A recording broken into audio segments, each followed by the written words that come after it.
morning, students. Myself, Mrs. Vaini, is going to teach you the subject English grammar.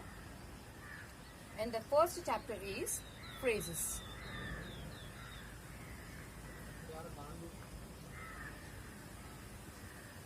Already we have learned this topic, but let's revise it once again for your better understanding. So let's start with the definition or the meaning of phrase. A phrase is a group of words that does not make complete sense.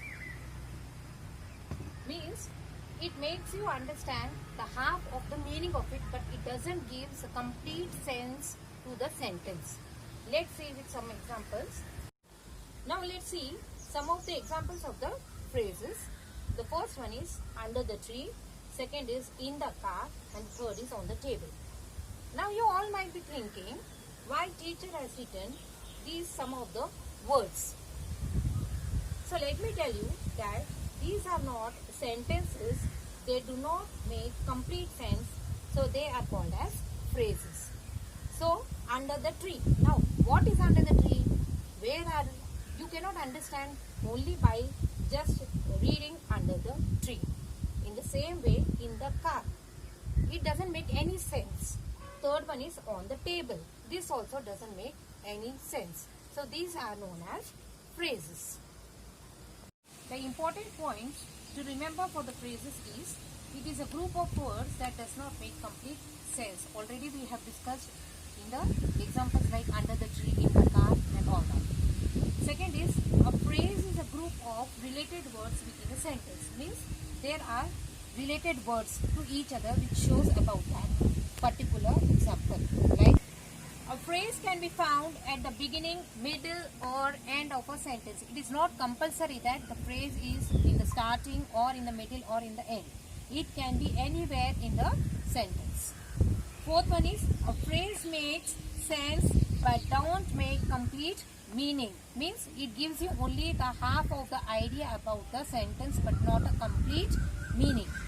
The last and the fifth one is, a phrase may not contain a subject or a verb or both. So in the phrase you don't find either a subject or a verb. It's only a simple phrase. Now let's move on to our second subtopic, that is sentence. Now the definition of a sentence is, it is a group of words which makes a complete sense. Means when you mix up the words and when you make it in a proper order, that is known as a sentence. Now the first example is, writes the pen he with. Does this sentence make any sense for you?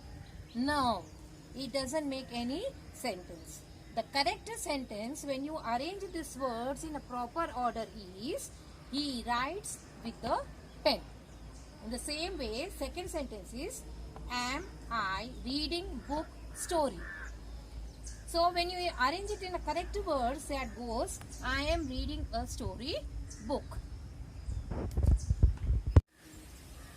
Now some of the points to remember about the sentences are, first is, a sentence must begin with a capital letter. Every time whenever you are writing a sentence, it should be written with the starting of a capital letter. Second is, a full stop is put at the end of a sentence. Without the full stop, the answer is not said to be over. Third point is, the alphabet I. You are seeing that here, this is I.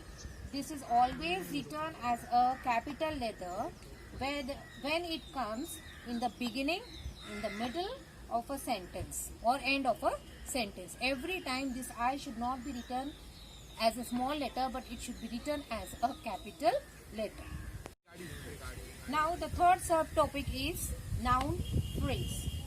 The definition of noun phrase is, it always begin with a noun or pronoun or other related words. You already know what is a noun, what is a pronoun, or some other related words that are specified about particular noun phrase. Example, that magnificent house was built by my great grandfather. So, what was built by your great grandfather? The magnificent house. So here, that magnificent comes under the noun phrase, and the noun is house. So it is specifying you about that house. How was that house? That is magnificent house. Now second example is the annual champion trophy was won by us. So which trophy was won by us? Annual champion trophy. So the annual champion goes under the noun phrase and the trophy goes under the noun. Hope you might have understood this. Now before this I told you that noun phrase, it always begins with a noun. So we saw that two examples which were specified about the noun. Now in these two examples you will be seeing that these will be representative by the pronoun. So example is, all the oranges can be put in the basket. So instead of all the oranges, we can write there they. So they is used as a pronoun. So how can you read this? They can be put in the basket. Second is, the red Volga bus runs very fast. So instead of the red Volga, we can use it runs very fast. So here the representative of the red Volga bus is it. In this way we can change these noun phrases to a pronoun. Thank you.